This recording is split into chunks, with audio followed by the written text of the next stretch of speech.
Բարի երեկո, Երկրի հարցն է Երկիր մեդիայի եթերում, նախընտրական վարքյանաչափի հետ հաշվարկը արդեն տրված է, մնացել է մի քանի օր եւ առաջադրված բոլոր 9 քաղաքական ուժերը ճիգուջանք չեն խնայում վերջին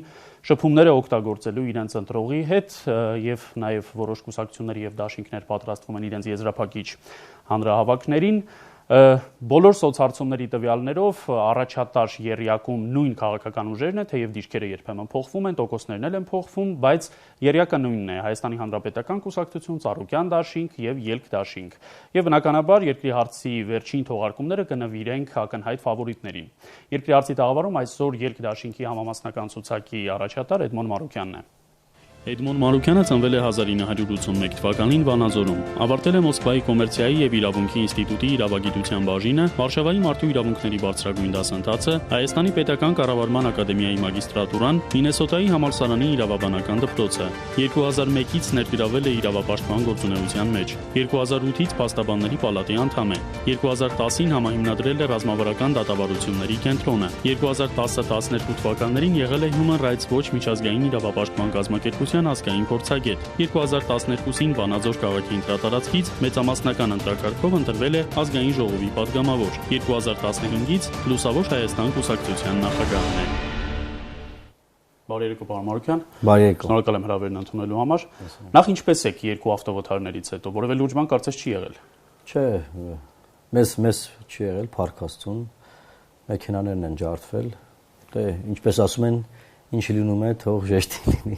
Եվ Արամ Սարգսյանը եւ Նիկոլ Փաշինյանը իրենց լավ են զգում եւ նորմալ է, որևէ խնդիր չի։ Այո, չէ, որևէ խնդիր։ Հանրապետականները հասցրին ձեզ ծաղրել, ասացին նախ թող մեքենա վարել սովորեն, հետո նոր մտածեն երկիրը ղեկավարելու մասին։ Գիտեք, եթե դժբախտության վրա պետքա ուրախանան կամ, չգիտեմ, ծաղրեն,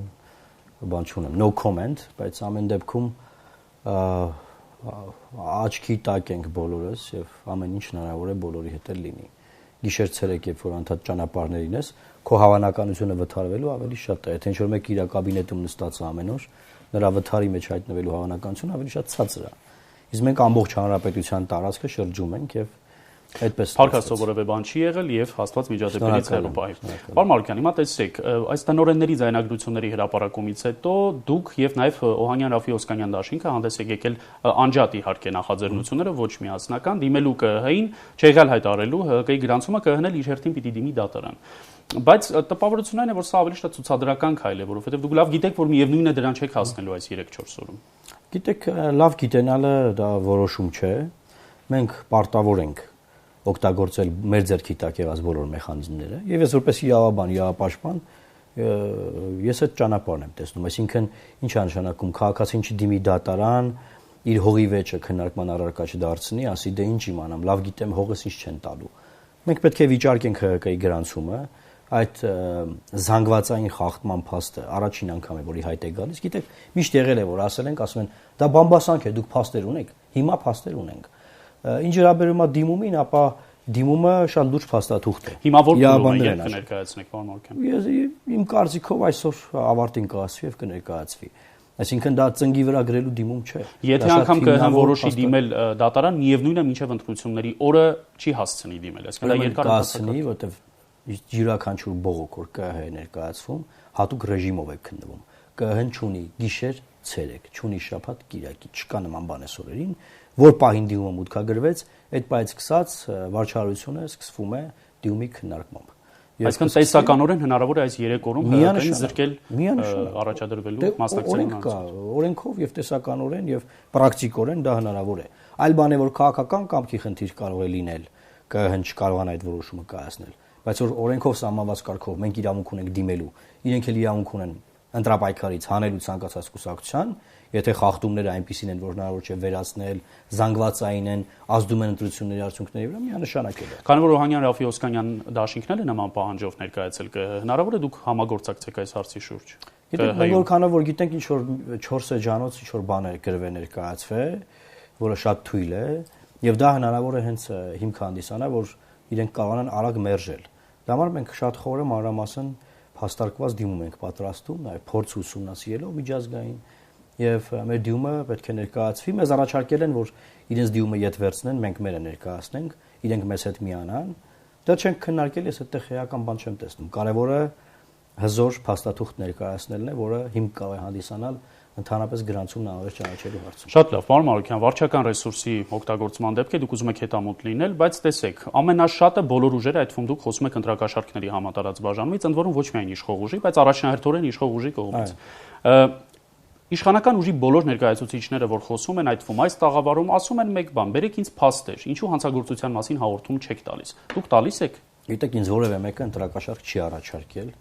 որ ես այդ մարդու անունը հրապարակեմ։ Մենք գյուղերով, քաղաքներով, փոքր ու մեծ համայնքներով շրջում ենք եւ ում տեսնում ենք, մեզ ասում են, այստեղ փող են բաժանում։ Ասում ենք, հայտարարություն տալու եք, ասում եք, ում տանք հայտարարություն, չենք վստահում մարմիններին։ Հիմա որ Վանաձորում իմ շտաբերի վրա հարձակում եղավ իմ նախընտրական ելքդաշինքի, բացահայտել են, ովքեր են հարձակվել։ Չկա վստահություն։ Հիմա մարդիկ էլ ասում են, հա ինչ գնանք հայտարարություն տանք, ինչա փոխվելու։ Դե ես հանրապետականները, պարոն Մարուկյան, մոտավորապես նույն բանն է, որ դուք էլ ԿՀ-ին եք դիմում, դուք էլ ԿՀ-ին միևնույնն է չեք վստահում։ Մենք փաստեր ունենք։ Իրենք էլ ունեն, բայց չեն ուզում դիմել։ Այն մասով մենք փաստեր ունենք, մենք քաղաքական ուժ ենք, մենք պարտավոր ենք դա առաջ տանել։ Եթե ես ունենամ փաստ, որ X-ը Y-ին ընտրակաշառքի առաջարկել, դրանով էլ կդիմեմ ԿՀ։ Դա չունեմ։ Այս պահին փաստ ունեմ, որ 100-ից ավել դպրոցի տնօրեններ ներգրաված են զանգվածային ձայն հավաքելու գործի մեջ ու դա ըստ էության ընտրախախտում։ Դատախազություն ասեց միայն մեկն է առերևույթ հանցագործություն, մնացած 113-ը հանցագործության հատկանիշ չեն առերևույթ հանցագործություն։ Դե դա իրենք պիտի ասեն։ Գիտեք, քրեորեն հետապնդելի արարք լինելը եւ ընտրական խախտում լինելը տարբեր բաներ են։ Ընտրությունների արդյունքների վրա ազդեցություն ունենալը, դրանք տարբեր բաներ են։ Ո մենք չենք ասում դպրոցի տնօրենները մարդ են սպանել։ Ո մենք չենք ասում դպրոցի տնօրենները Բայց Նիկոլ Փաշինյանը բավական կոշտ բնութագրում տվեց, ասաց քաղաքական պոռնիկներ են նրանք։ Նա ասաց, որ ըստ էության երեխաների պատասխանատու գործով զբաղվող մարդիկ չպիտի ներգրաված լինեն քաղաքականության մեջ եւ չպիտի ներգրաված լինեն իշխող կուսակցության համար ձայն հավաքելու գործի մեջ։ Այդ մարդկանց մենք ո՞նց ենք վստահում մեր երեխաների դաստիարակությունը, կարող եք ինձ ասել։ Հիմա քաղաքական պոռնիկներ որակումը կտան, թե ինչ որակում կտան։ Այդ բոլոր որակումները կարող են ազդեցություն ունենալ, որ գոնե կանխարգել են այս պահին, բայց այդ մարդիկ պետք է իրանք իմանան, որ իրենք իրենց տեղերում չեն եւ վաղը մյուս օրը մենք հնարավորություն ունենանք մեր ծրագրում գրված է երկդաշինքի իշխանության գալու պարագայում որևէ դպրոցի տնօրեն կրթական հաստատության պատասխանատու պաշտոնատարանց չի լինելու կուսակցական։ Այդ մարդկանց պետք է ազատել կուսակցական պարտականություններից։ Ինչ է նշանակում բերեն նշանակեն դպրոցի տնօրեն այնպիսի մարդկանց, ովքեր ինչ որ շտաբի ընտրակեղծար են եղել։ Հասկանում եք, դրանք դպրոցի տնօրեններ չեն։ Դրանք մարդիկ են, ովքեր ընտրակեղծարությամբ են զբաղվել եւ դրա համար որպես բոնուս ստացել են դպրոցի տնօրենի պաշտոնը։ Մենք այնքան բարեպաշտ դպրոցի տնօրեններ ունենք, մենք ընդհանրապես չենք հավասարության նշան չենք դնում նորմալ բարեխիղճ դպրոցի տնօրենների ու այն մարդկանց, ովքեր սրա նրա համար այստեղ այնտեղ կեղծիքներ են արել, քարոզարշավ են արել, հետո դարձել դպրոցի տնօրեն որպես բոնուս, որպես շնորհակալություն։ Այդ մարդկանց է վերաբերվում բոլոր այդ հայտարարությունը։ Լավ, պարոն Մարուկյան, սա առանձին եւ երկար քննարկելի թեմա է, որը մի քանի կողմերի կարծիքը լսելով, այդ թվում պատկան մարմինների, դրա համար առավելապես ձեր դաշինքի քայլերի վրա կենտրոնանք։ Տեսնենք այսօր Արմեն Աշոտյանն էր ասուլիս տալիս, ասաց, որ դուք Ազատություն ռադիոկայանում իր հետ բանավեճի չեք գնացել, մերժել եք եւ հանրային հեռուստաընկերության բանավեճ դնել, մերժել եք չեք գնացել։ Ուրեմն Արմեն Աշոտյանը սուտ է խոսում։ Ազատություն ռադիոկայանից կապվել են մեզ հետ,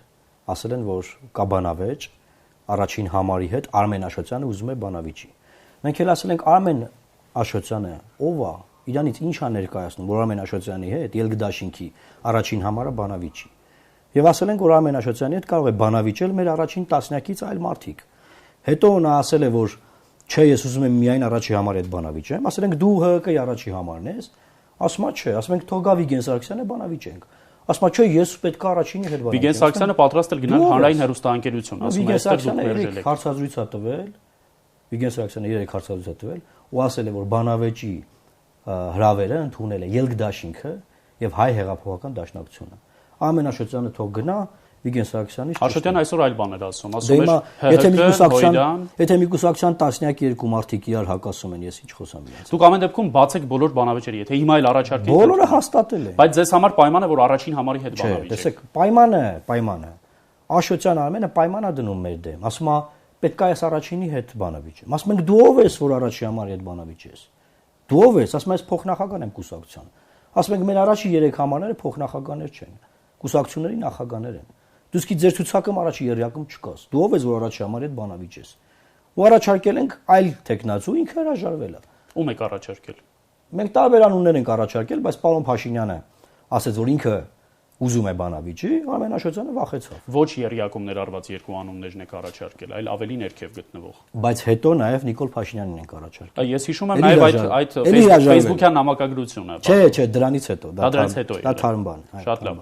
Պարոն Մարուկյան, անցած տարվա հոկտեմբերին եք այստեղ այս տաղավարում Վանաձորի ավական ընտրություններից անմիջապես հետո եւ ասացիք հետեւյալը. Նրանց երբևէ ձեռնտու չի, որ միտեղ կա 10 մանդատ, 5 մանդատ եւ 3 մանդատ, այս մարդիկ միավորվեն։ Այդ միավորման արդյունքում իրենք են իշխանությունը կորցնում։ Եվ այս նույն բանը լինելու է գալիք խորհրդարանում։ Եվ ինչի են սա հիմա նման կերպ օգտագործում, որ Հայաստանում որևէ ուժի հետ չհամագործակցի։ Բոլորը բոլորին հայհոյ են, բոլորը բոլորի հետ տարաձայնություն ունեն եւ բաժանեն ու տիրեն։ Սա ասում եք իհարկե միասնական ընդդիմության հնարավոր չգոյության հետ կապված, բայց հիմա տեսեք, որքան էլ միավորված ընդդիմություններ, տեսնենք, միևնույն է 7 ընդդիմություն ունենք մենք, այսինքն 9 քվեատերտիկ, որից 7-ն ընդդիմություն է։ Հիմա հուշեք ընտրողին, այդ թվում եւ իհարկե պարտադիր չէ, որ քարոզանեք ելքի օգտին քվեատերիկ։ Ընդհանրապես հուշեք, թե ինչպես մարդը տարբերին իրական ընդդիմությունը։ Ես ասեմ շատ հանգիստ։ Այդ իմ խոսքը, ինչ որ ես ասել եմ, դա այսօր կյանքի է կոչվել։ Մենք նաեւ մեր քաղաքացիների պահանջով ստեղծել ենք ելքդաշինք, այսինքն մենք բոլոր տարաձայնությունները մի կողմ ենք դրել, քննարկել, հարթել ենք, Հայաստանի ապագայի վերաբերյալ նստել տեսլական են գրել, որը դարձել է ելքդաշինքի ծրագիրը, եւ ընդդիմությունը միավորվել է իդեմս ելքդաշինքի։ Հիմա դուք ինձ հարցնում եք, ընտրողին օգնեք իմանա ում ընտրում։ Ես ասում եմ, սիրելի ընտրող, եթե դու ցանկանում ես Հայաստանում փոփոխություններ լինեն, քվեարկիր ելքդաշինքի օգտին։ Ինչու՞։ Որովհետեւ բոլոր հարցումները հիմա ցույց են տալիս, որ անցնում է 3-ից 4 ուժ։ Դա հանրապետականն է, Բարգավաճն է, ելքդաշինքն է, հայեղափոխական դաշնակցությունն է։ Հիմա այս 4 ուժերի մեջ ելքդաշինքն է, որը այս պահին ընդդիմադիր ուժ է։ Հանրապետականը, գիտենք, հանրապետականն է, Բարգավաճ Հայաստանը կամ Ծառուկյան դաշինքը արդեն հայտարարել է, որ պատրաստ են կոալիցիա անեն։ Չի հայտարարել այդպիսի բան։ Ուրեմն Գագիկ Ծառուկյանի հայտարարությունն է ինձ համար հիմք, որը արվել է Կապանում ու ասել է, որ մենք պատրաստ ենք կոալիցիա անել, եթե մեր 15 կետերը ընդունեն։ Եվ լրագրողի իր հարցի մեջ հետո ճշգրտում է մտցրել։ Լրագրողի իր հարցի մեջ ասել է ՀՀԿ-ի հետ ասել է այո։ Եվ ես շարունակեմ, եթե դուք ուզում եք որ փոփոխություն լինի, ձեր ձայնը տվեք ելքդաշինքին, շարունակեմ։ Ինչ կարող եք բացատրել Ծառուկյան դաշինքը ինչպես կարող է այլընտրանք լինել հանրապետական կուսակցությանը։ Իրանց այլընտրանքը ո՞րն է։ Բազմաթիվ մարդիկ, ովքեր տեղ չեն գտել հանրապետականում, Ծառուկյան դաշինքի ցանկում են։ Բազմաթիվ մարդիկ, ովքեր Ծառուկյան դաշինքի ցանկում չեն, գտնվում են հանրապետականի ցանկում։ Այդ մասին ամենալավը Խաչիկ Մանուկյանը ասաց։ Դրանք ըստ էության մեկը մյուսին այլընտրանք չեն կարող լինել։ Համակարգի մի մաս են։ Այդ համակարգի մի մասը, եթե ուզում եք մերժել, ընտրեք ելքդաշինքին։ Ամեն ինչ շատ պարզ է։ Այն մյուս ուժերի անուններն էլ որին որ չտվեցի, ձայն տալով իրանց դուք ձեր ձայնը փոշիացնում եք, ափսոս է այդ մի ձայնը։ Այդ մասին դուք մի հրապարակում ունեք այն 4 հնարավոր տարբերակներ, այդ մասին դեռ խոսենք կամ ավելի լավ է հիմա էլ խոսենք, քանի որ դուք բացեցիք։ Տեսեք, պարոն Մարուկյան, մի քիչ ինձ համար անհասկանալի է, ասում եք 4 տարբերակ ունի։ Ապրիլի 2-ին հայ ընտրող կամ ելք կամ ՀՀԿ, պարզ է, այս երկուսը չեն քննարկում։ Կամ այն ուժին եք քվեարկում, որը շեմը չի հաղթահարելու։ Դուք որտեղից գիտեք շեմը հաղթահարելու է թե։ Բայց նորին չէ ես ասում։ Տեսեք։ Չէ, բայց պարոն Մարուկյան, մարդը կոմունիստներին է համակարգում։ Կան հարցումներ, կան հարցումներ։ Ձայնը փոշիացնում է, եթե կոմունիստներին է։ Բայց կոնսոլիդացիայի տեսանկյունից քաղաքացին ուզում է փոփոխություն։ Նա նայում է։ Մի հատ Ռաֆիի օրինակը կարող եմ բերել նախորդ ընտրություն։ Նա նայում է ով կարող է ամենաշատ ձայնը տանել, հա, հաղթելու պարագայում։ Եւ ձայնը կոնսոլիդացնում է։ Հիմա դուք հաղորդումը սկսելուց էլ ասացիք, որ երրյակը, երբ որ հրապարակում եք ՀՀԿ, ԲՀԿ, ելքդաշինք։ Հիմա եթե ուզում են որ ՀՀԿ, ԲՀԿ այդ համակարգը փոխվի, ասում եմ քվեարկեք ելքդաշինքի օգտին։ Եթե չէ դուք կարող եք ձայները բաշխել,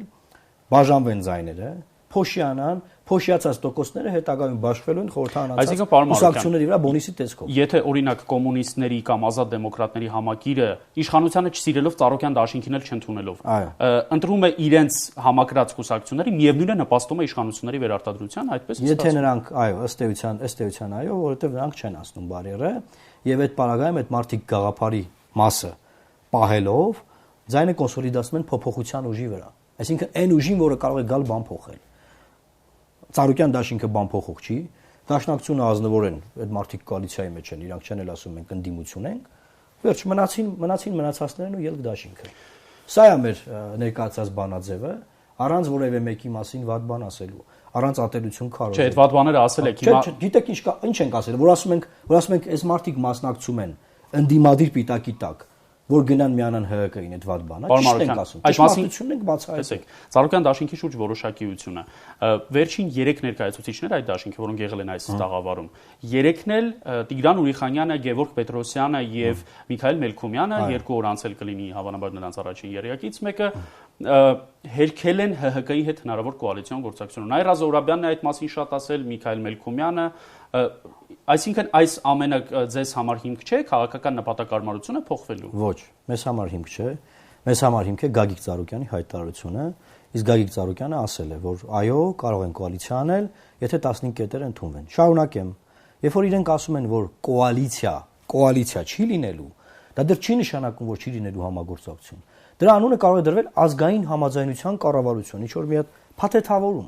Բայց այսօր ՀՀԿ-ն եւ Օյդան չունեն կոալիցիա, քաղաքական համագործակցության համաձայնագիր։ Տեսեք, շատ ճիշտ օրինակ եք բերում։ Այսօր ՀՀԿ-ն կոալիցիայի մեջ չի, չէ՞, բայց բոլորն ասում են կոալիցիոն գործընկերն է Հանրապետականի։ Հիմա իրենք էլ կարող են ասել, էլի մի հատ համագործակցության հուշագիր ստորագրենք, ազգային համաձայնության կառավարություն ստեղծենք, որովհետեւ այնտեղ այնպիսի մարդիկ կան, նրանք չեն գնացել որ ընդդիմություն լինեն, նրանք չեն գնացել որ համակարգը փոխեն, նրանք գնացել են այդ համակարգի պտուղներից օգտվելու։ Մենք էլ ասում ենք, սիրելի հարգարժան քաղաքացի, եթե դու ուզում ես որ բան փոխվի, քվեարկիր ելքդաշինքի օգտին, որովհետև ըստ էության նրանք նույնն են, տարբերություն չկա իրանց մեջ, նույնն են եւ դա ասում ենք շատ པարզ, շատ բացահայտ ներկայացնում ենք եւ վաղը մյուս օրը ապրիլի 5-ին, ովքեր որ սխալ թույլ կտան որպես ընդդիմություն կընտրեն եւ կտեսնեն որ այդ հիաստապությունը տեղի ունեցավ, նրանք չեն կարողանալու իրենց սխալը ուղղել։ Սխալը պետքա թույլ չտալ, պետք է այսօր այդ սխալը թույլ չտալ։ Դե ապրիլի 5-ին այդ սխալը ուղղելու հնարավորություն չկա, նախագահական ընտրություններ այլևս չեն լինելու եւ հիմա դուք շանս ունեք ձեր մեկ ձայնով Հայաստանի Հանրապետությունում փոփոխություններ բերելու։ Ելք-դաշինքի օգտին քվեարկելով այս համակարգը կարող է փոխվել։ Եթե ոչ, ելի պահելու են 1 միլիոն աղքատ մարդ, որ ընտրությունից ընտրություն գնան, ծառայություններ առաջարկեն, փող բաժանեն, ասեն եկեք ձեզ համար բանը լյարդը անվճար ստուգեն, կարի մեզ ընտրի։ Եթե այդպիսի երկիր ենք ուզում, չկա թող գնան ընտրեն։ Երբ ելք-դաշինքը ներկայանում է որպես միավորված ընդդիմություն, կարծես մի քիչ մոնոպոլիայի դիրքերից խոսեք, որովհետև տեսեք, օրինակ Օհանյան, Ռաֆի Օսկանյան դաշինքն էլ էլի միավորված ընդդիմություն է։ Մարդիկ ներկայանում են որպես ընդդիմություն, իրենք իշխանության մեջ չեն, հետևաբար ընդդիմություն են, կա առնվազն 2 քաղաքական ուժ եւ 1 ազգային գործիչ, ինչպես ներկայացվում է, այլ հարակից կուսակցություններ էլ կան։ Հետո ազգային գործիչ։ Ազգային գործիչ Սեյրան Օհանյանն է, իրենք ամեն դեպքում այդպես են ներկայացնում։ Լավ։ Ես անդրադառնամ։ Այսինքն սա միասնական ընդդիմություն չէ, միավորված ընդդիմություն չէ։ Ուրեմն տեսեք, շատ կարևոր հանգամանք կա։ Մենք ինչ ենք ասում։ Մենք երբեք որևէ տեղ չենք ասում մենք միակն ենք։ Մենք ասում ենք այս պահին եղած հարցումների արդյունքներով անցողիկ շեմը հաղթարած ընդդիմադիր միավորված բևեռը ելք-դաշինքն է, ձայնը տվեք ելք-դաշինքին, որ ոչ թե երրորդ տեղ լինի ըստ իրենց կեղծ հարցումների, այլ լինի առաջի տեղ, լինի երկրորդ տեղ, դա քաղաքացին է որոշում։ Դե մինչև սոցհարցումներն էլ առանձնապես չեն տարբերվում ձեր ռետորիկայով։ Շարժվենք առաջ։ Ինչ ենք մենք ասում։ Մենք ասում ենք ելք-դաշինքը երբեք իշխանության մեջ չի եղել։ Ելք-դաշինքը երբեք 10 տարով նախարարների պաշտոններ չի զբաղեցրել, ու այդ 10 տարիների ընթացքում իրեն տրված շանսը, հնարավորությունը բաց չի թողել։ Իշխանության մեջ չլինելուն մի քիչ պետք է վերապահումով մոտենալ։ Եթե նկատի ունեք Արամ Սարգսյանին, Արամ Սարգսյանը իր վարչապետ նշանակվելու համաձայնությունը տալով նայաստեյության երկրում կանխել է քաղաքացիական պատերազմը։ Այդ 6 ամիսների ընթացքում մի քանի գործարաններ է վերագործարկել, ինչքան որ իրեն հնարավորություն են տրվել որ աշխատի։ Վերջերչո հեշտ չի եղել էլի գնալ իր սպանված եղբոր կաբինետում նստել, բայց այդ մարդը գնացել է այդ քայլին, որ երկրում խժդժություններ չլինեն, որովհետև բոլորը եկել են ասել պետք է դու գնաս։ Այդ մարդը գնացել է։ Դա հասկանալի է, բայց իշխանության մեջ չլինելը մի ներկայացրեք։ Դա իշխանություն չի։ Բա ինչ է, վարչապետ 6 ամիս է իշխանություն չի, կներեք էլի, դա ասենք 10 տարի նախարար լինելը ու 6 ամիս գնալ, ասենք, այդ պայմաններում, այդ սահմանափակ հնարավորությունների պայմաններում վարչապետ աշխատելը իշխանություն է։ Այդ 6 ամիսների համար գործնական դեպքերի մասին տեսականորեն իհարկե իշխանություն։ Տեսականորեն ես բացատրում եմ տեսականորեն դրա տարբերությունը եւ Արամ Զավենի Սարգսյանը 3 առաջի օրը չի դուրս եկել իշխանությունից ու ասել ես ընդդիմություն եմ։ Նա սկզբունքային 15 տարի է պայքար եմ անում։ Դուք նույն օրոդաշինքին նկատի ունեք։ Այո, օրոդաշինքի օրինակն եք վերում, օրոդաշինքին նկատի ունեմ։ Այդ որ ասում են մենք 10 տարի նախարար էինք։ Բայց նրանք ձեզնից ավելի արմատական են։ Ո՞վ է ձեզ բաց թողել։ Ինչի մասին։ Հետընտրական զարգացումներ են կանխատեսում։ Գիտեք, մենք ատելություն չենք քարոզում։ Սասնածրերին են պաշտպանում։ Ես կրկնում եմ, մենք ատելություն չենք քարոզում։ Մենք բռնություն չենք քարոզում։ Մենք զենքով իշխանափոխության կողմնակից չենք։ Մենք ասում ենք, քաղաքացին ունի մեկ ձայն։ Այդ մեկ ձայնը քաղաքացու զենքն է, որ նա կարող է 2 րոպեների ընթացքում խաղաղ գնալ ընտրական տեղամաս, վերցնել թիվ 1 քվեաթերթիկը, որի առաջին էջին գրված է Էդմոն Մարուկյան, Արամ Սարգսյան, Նիկոլ Փաշինյան եւ քվեարկի Ելք դաշինքի օգտին։ Ահա սա է ճանապարհը Հայաստանում փոփոխությունների։ Մնացած ճանապարհները, որի մասին դուք ասում եք, դրանք բռնություններով լի ճանապարհներ են, որը մենք տեսել ենք։ Մենք մարտի 1 ենք տեսել, մենք նման շատ օրինակներ ենք տեսել։ Պարոն Մարուկյան, ամեն դեպքում դուք որ դեպքում հետընտրական զարգացումները չեք բացառել, երբ ձեր կողմնակիցներին կոչ կանեք դուրս գալ փողոց եւ հրապարակ։ Երբ որ մենք տեսնենք, որ Ելք դաշինքի ձայները տոտալ կեղծվել են։ Քվեարկության օրը նկատի ունեք հենց միայն։ Այո, մենք բան չի անում, ենք տեղամասերում վստահված։ Բոլոր տեղամասերը փակել եք, բոլոր տեղամասերը փակել ենք։ Մեր վստահված անձերից մեկի գլխից մաս պակասեց, մեկին ճնշեցին, մեկին դուրս հանեցին, մեկի նկատմամբ բռնություն կիրառեցին, դուք կտեսնեք հետընտրական բազմաթիվ գործողություններ։ Եթե ոչ, եթե խաղաղ կանցնի մեր տրված քաղաքացու քվեն, կգա կհասնի մեզ, ինչի համար պետք է հետընտրական process-ի մեջ մտնենք, կարող եք ինձ ասել։ Եթե օրինակ դուք մնում եք ընդդիմություն։ Եթե դա որոշել է քաղաքացին, նորմալ է։ Դուք դրա հետ համակերպվում եք։ Այո, եթե դա որոշել է քաղաքացին, կրկնում եմ։ Եթե քաղաքացիները որոշեն, որ Հայաստանի Հանրապետությունում շատ լավ է, որ գազը սահմանի վրա $160 է, իրենց տանը $300-ից ավել։ Եթե որոշեն, որ դա լավ է, եթե որոշեն, որ կարելի է գազը գողանալ, հետո բաներում վաճառել, գազալցման կայաններում, քեշ փող սարքել, ծախսել։ Եթե քաղաքացիները որոշեն, որ դա նորմալ է այդ ամեն ինչը, եթե որոշեն, որ նորմալ է, որ այդքան կորուստ կա, հետո Մարիոթ հյուրանոց է կառուցվում, այս ձևի վարչապետ ունենք, որը որ իր կառավարման տարիներին Գազպրոմի այդքան կորուստներ ա տվել, այդքան վնաս ա հասցրել պետությանը, որը Երևանի քաղաքապետ ա եղել, հրաժարականատվել, որևէ մեկը չգիտի թե ինչի համար, ավելի բարձր աշխատավարձի համար գնացել ա Մոսկվայի աշխատել, վաղն է կարա մի հատ ավելի բարձր գործ տանա, էլի գնա։ Եթե մարդիկ տեսնեն, որ այդ լավ ա, դա իրանք ուզում են, թող գնան ընտրեն, մենք ինչի համար պետք է այդ ընտրական process տանենք։ Եթե մենք տեսնում ենք արդարացիորեն ՀՀ քաղաքացիների 20%-ն ա մեզ ձայն տվել, ուրեմն մենք 20%-ի ներկայացուցիչն ենք։ 40-ն ա տվել, 49-ն ենք։ 20%-ը վերցնենք։ 54-ա տվել, ուրեմն մենք իշխանապողություն վերցնենք այն դեպքը, երբ դուք այ մեծամասնություն չեք ձևավորում։ Սոցհարցումներով մյուս երկու առաջատարները ՀՀԿ-ն եւ Ծառուկյան դաշինքը բացառեցիք, որ նրանց հետ կոալիցիայի կգնաք։ Համարենք, որ Ծառուկյան դաշինքի հետ եւս բացառում եք, բոլոր դեպքերում կոալիցիան բացառում եք։ Մարդիկ արդեն հայտարարել են, որ իրանք ՀՀԿ-ի հետ են։ Եթե չեն միանում եւ դες առաջարկում են։ Ես հիմա ամբողջ դաշինքի տեղը մենք նման հարց չենք քննարկել, մենք ունենք փաստեր։ Բայց չենք բացառում նաեւ, պարոն Մարուկյան։ Գիտեք, այս պահին ես գրեթե բացառում եմ։ Հիմք ընդունելով Գագիկ Ծառուկյանի հայտարարությունը։ Պարոն Մարուկյան, նայեք, եթե այսպիսի վիճակ ստեղծվի, ես հիշում եմ նաև Նիկոլ Փաշինյանի մի քանի օր առաջ այս տաղավարում ասածը, ամեն ինչ կանենք առանց ՀՀԿ-ի կառավարություն ձևավորելու համար, եթե լինի նման հնարավորություն։ Հիմա տեսեք, Ծառուկյան դաշինքը հրաժարվում է ՀՀԿ-ի հետ կոալիցիա կազմելուց, ավելին առաջին տեղում է ՀՀԿ-ին երկրորդ, ձեզ կոալիցիոն համագործակցության առաջարկյանում միասին կարող եք 54%-ը լրացնել։ Գնում եք այդ քայլին։ Մենք նաև հայտարարել ենք հետեւյալը, որ եթե մեզանից կախված լինի Հայաստանում իշխանապողությունը, որ հանրապետական կուսակցությունը հեռացվի, մենք միանշանակ կգնանք այդ համագործակցությանը։ Բայց ես կրկնում եմ, մենք ունենք փաստեր, մենք ունենք իրողություններ, որ դա ավելի անհավանական է, քան իմ ասածը։ Դրա համար ի՞նչ է պետք անել։ Ոչ թե պետք է հույս դնել, որ այ X-ը, Y-ը, Z-ը անցնեն գնան այնտեղ միանան այն մեկին հանեն, ոչ։ Մենք իրանց տեղը չենք կարող երաշխավորել։ Մենք Ծառուկյան դաշինքի տեղը չենք կարող երաշխավորել, որ իրանք չեն գնա այդ համագործակցությանը։ Մենք մեր տեղը կարող ենք։ Դրա համար ենք ասում ձայները մեր վրա կոնսոլիդացրեք, որ վաղը մյուս օրը չասեք, վայ, էլի քաշվեցինք, այդ ձայները գնաց միացավ հանրապետականին։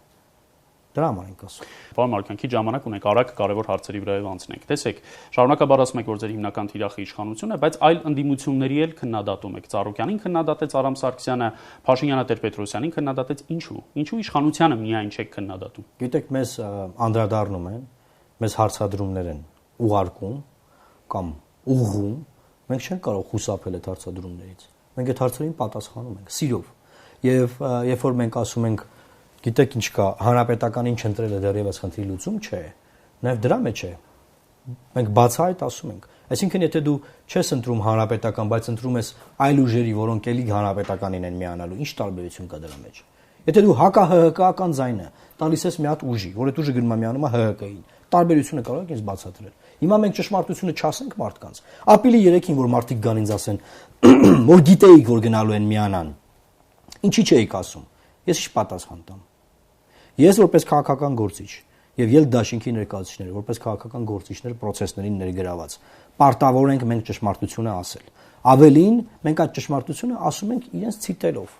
Օդից ոչ ենք վերցնում։ իրենց հայտարարություններից ենք չէ վերցնում, իրենք են չէ ասում այդ ամենը։ Շատ լավ, պարոն Մարուկյան, տեսեք, ասում եք ելք դաշինքը միակն է, որը բացառել է հրապարակայնորեն ՀՀԿ-ի հետ կոալիցիան, բայց այդպես չէ։ Օրո դաշինքն է բացառել եւ Կոնգրես ՀԺԿ դաշինքն էլ է բացառել։ Գիտեք, ես ասում եմ, նախ Կոնգրես ՀԺԿ դաշինքի հետ կապված շատ լուրջ վերապահում կա, որովհետեւ Լևոն Տեր-Պետրոսյանի հարցազրույցը ՀՄԿ-ով մոտարապես ուղերձը հետեւյալն էր, որ միայն իրենք եւ հանրապետականը։ Բայց դա չի ասում, որ կոալիցիայում կլինենք, իսկ այսօրվա հարցազրույցում մեկ այլ հեռուստաընկերության ասում է բացառում ենք, ամենավատ երազում չէի տեսնել։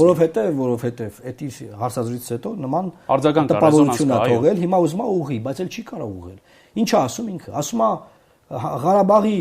խնդրի կարգավորման հարցի վերաբերյալ մենակ ՀՀԿ-ի Սերժ Սարգսյանի ու իր մոտեցումներն են ճիշտ։ Հետեւաբար կամ մեզ ընտրեք, կամ նրանց ընտրեք։ Իրենք քանի որ անցողիկ շեմը 2% ձայն ունեն, դա էլ չեն ասնում, նշանակում է որ ինքը կոչ անեն որ գնան ընտրեն։ Բայց կոնգրեսի ներկայացուցիչները միևնույն է ասել են որ մենք կոալիցիայի չեն գնա։ Այստեղ են ասել տարբեր առիթներով են ասել։ Կոնգրեսը չի անցնելու 7%-ը որ կոալիցիայի գնան կամ չգնան։ Ումա պետք է հայտարարել։ Դա այլ հարց է, բան։ Դա ումա հետաքրքիր ընդհանրապես։ Նույնը օրոն էլ է ասել, օրո դաշինքն էլ է ասել։ Իրանք էլ չեն անցնելու։ Օրոն գիտեք ինչ կա, հիմա դրա վերաբերյալ էլի խոսեցինք։ Չի լինում այդպես որ 3 առաջի օրը դու դուրս գաս առանցքային կարևոր պաշտոնից Պաշտպանության նախարարի պաշտոնից ու նեղացած լինես որ քեզ գործից հանել են դրա համար դառնաս ընդդիմություն ու դու ասես մենք գիտեք ինչ կա մենք բան ենք անելու ասենք դա ինձ համար լուրջ չէ ձեր անձամբ ձեր ընդդիմախոսների մի թես որ հանել եմ սոցիալական ցանցերից ընդ որում այս նշված ուժերից մեկի երիտասարդներն են հենց տարածում որ ասել եք 5 տարի խորհրդանում պայքարել ենք անարդարության դեմ ձեր ընդդիմախոսները հիշեցնում են որ դու կառավարության ծրագրին կողմ եք քվեարկել բյուջեներին կողմ եք քվեարկել ասում են բա ինչպես է անարդարության դեմ պայքարը բյուջեն անարդարություն չի բյուջեն եղած ծրագիր է որի կողմ են քվեարկել, կողմ եմ քվեարկում, իմ առաջարկներն ընդունել են, կողմ եմ քվեարկել։ Դեմ եմ քվեարկել, օրինակ այս տարի դեմ եմ քվեարկել, ինչի՞։ Որովհետև որևէ առաջարկ Կարեն Կարապետյանի կառավարությունը չի ընդունել։ Հասկանում եք, խորհրդանական աշխատանք ունի տրամաբանություն։ Այնտեղ չի լինում այսպես, որ դու ամեն ինչին դեմ ես։ Եթե դու ամեն ինչին դեմ ես,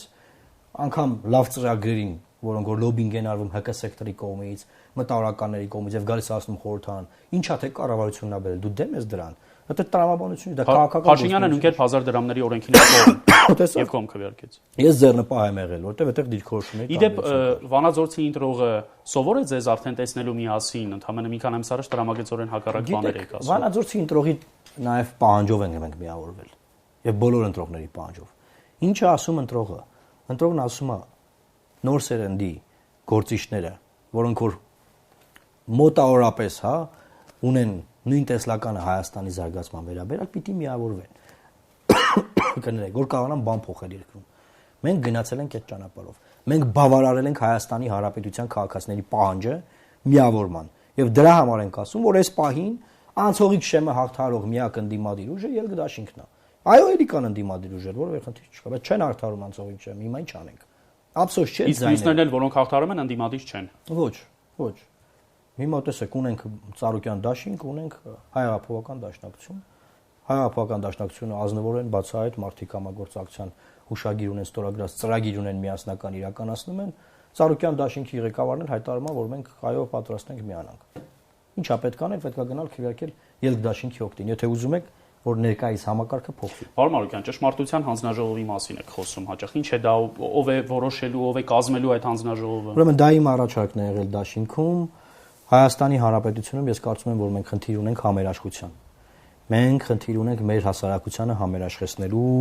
բերելու, միավորելու։ Դրա համար բազմաթիվ խոչընդոտներ ու սպիներ կան։ Այդ սպիները պետքա բուժել, ճշմարտությունները պետքա բացահայտել։ Եղել են քաղաքական սպանություններ հոկտեմբերի 27 մարտի 1 ՊՊՑ գնդի գրավում։